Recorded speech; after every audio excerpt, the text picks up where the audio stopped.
I was really surprised how high the number was. I mean, as I say, it's multiple between 6 and 10 of the official figures. Publishing The Slaughter in 2014. We made the point that it was really prisoners of conscience, we believe, are making up the bulk of these organs that are out there. So we had to cross-check everything. So when we had posted volume numbers, we cross-checked it against staff, against beds, against research publications, against media reports, against the purchase of immunosuppressive drugs. I mean, every which way we could. And what we were able to do by all this cross-checking is develop a consistent.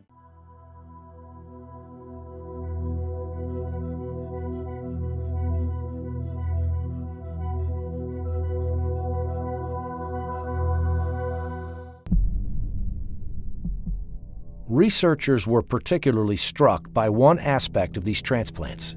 Unlike anywhere else in the world, they were being done on demand. In countries with advanced organ donation and allocation systems, patients must usually wait years for a donor to become available.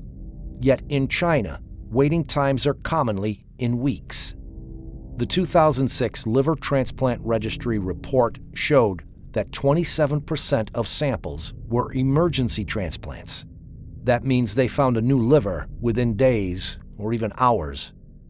It was back in 2005 when a patient of mine, who has been on the top list of patients for human heart transplantation, came to me one day and told me that he was told by his insurance company, his Israeli insurance company, to go to China in 2 weeks' time as he was scheduled to undergo heart transplantation. And when I asked him how come such a surgery can be scheduled ahead of time, somebody has to die on the very day of the operation, he said he didn't know, and he went to China and got his heart transplantation exactly on the date that he was promised. One hospital in southwest China claimed to have donors seeking matched recipients, and also promised, in case of failure, we will continue to perform transplants until one is successful. In 2006, a chief surgeon of the Organ Transplant Center at a traditional Chinese medicine hospital published a study of 50 patients at his hospital who had each received kidney transplants 2, 3, or 4 times. Another example that's I can't get out of my head is a man from a country who went twice to China. First time he went, they brought him 4 sets of kidneys, and none of the 4 was compatible with him. 4 months later, he came back, and they brought him 4 more sets of kidneys, until finally the 8th kidney worked. And when we saw him, he was doing fine, but 8 human beings have been killed.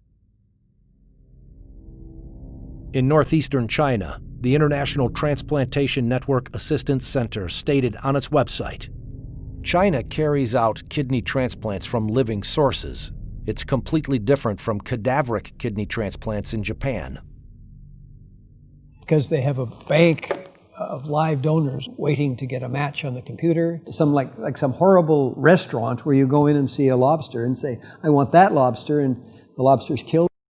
It's a crime against humanity.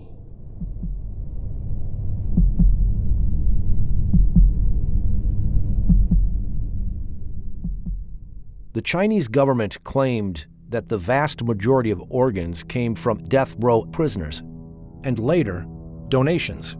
However, international organizations estimate that the number of death row executions at thousands each year since 2000, and decreasing. Chinese tradition requires that bodies remain whole after death. There was no organ donation system in China before 2010. Even today, there are very few donations. Therefore, these 2 sources combined account for only a tiny fraction of all transplants performed in China. China started performing transplants with organs harvested from executed prisoners at a small scale in the 70s. In the years that follow, it also started using organs from prisoners of conscience. In 1999, the crackdown of Falun Gong starts. That is the largest action of scale by the Chinese Communist Party since the Cultural Revolution. And by 2000, 2001, That's when you have this explosion of transplant activity. We see continuity in the numbers over time. Falun Gong is as I call it, it's kind of a Buddhist revival group.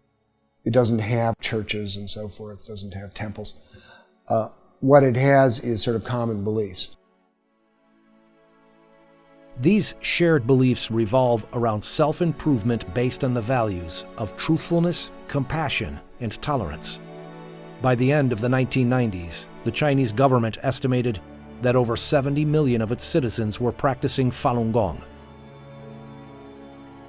Jiang Zemin, the head of the Communist Party at the time, saw Falun Gong's popularity and revival of traditional values as a threat to his rule, and launched a violent campaign to eradicate it in July 1999.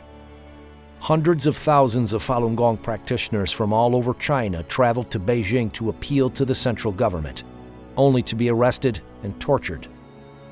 When many refused to disclose their identities to protect their families and friends, they became part of a large, anonymous population held captive by the state.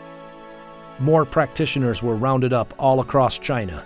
This is when large numbers of them started disappearing without a trace.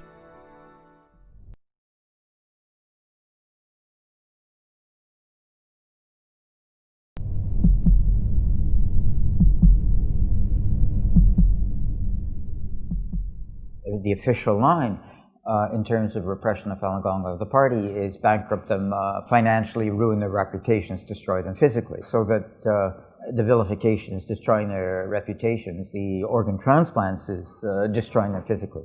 There's the physical examinations, the blood testing, the organ examination, which have no other explanation than suitability for transplant. It was like convert or die. Convert or die. Turn in your friends or die. It's state-sponsored genocide. We did not expect, after the Holocaust, to see this kind of medical corruption come round again.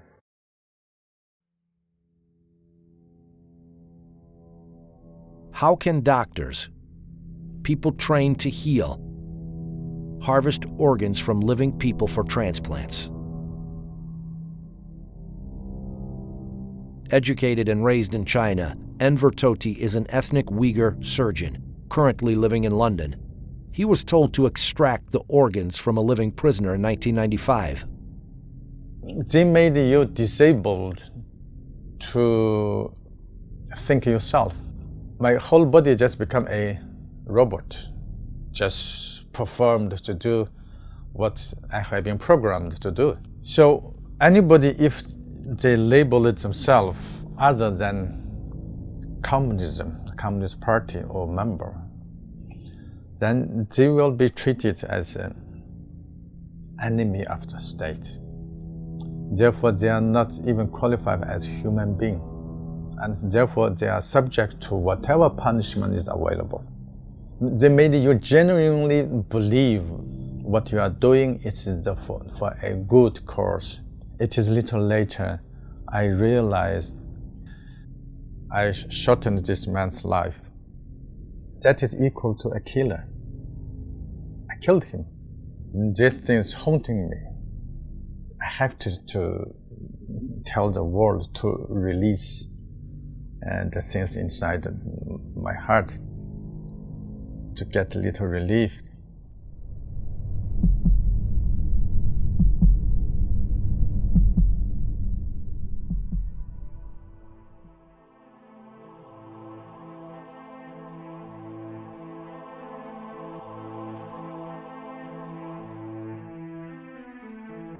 In February 2017, Freedom House, an international human rights watchdog, published its own report on religion in China.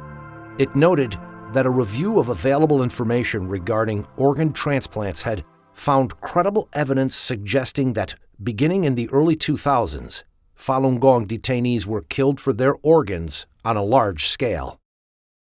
It added that the large-scale disappearance of young Uyghur men, accounts of routine blood testing of Uyghur political prisoners, and reports of mysterious deaths of Tibetans and Uyghurs in custody should raise alarm that these populations may also be victims of involuntary organ harvesting. I think, Gina, the first thing before you believe or you decide whether or not you want to believe is you have to learn the facts. The facts are there, the books are there, the research is there. Read it. Once you read it, I'm sure there will be no other way for you but to believe it. And we have to, I'm talking about the physician, have all to be together in order to stop it immediately. Until 2005, we didn't have no law. I found out that Israeli insurance companies and HMOs have been providing reimbursement, full reimbursement for these transplants of Israelis who went to China and got these illegal organs.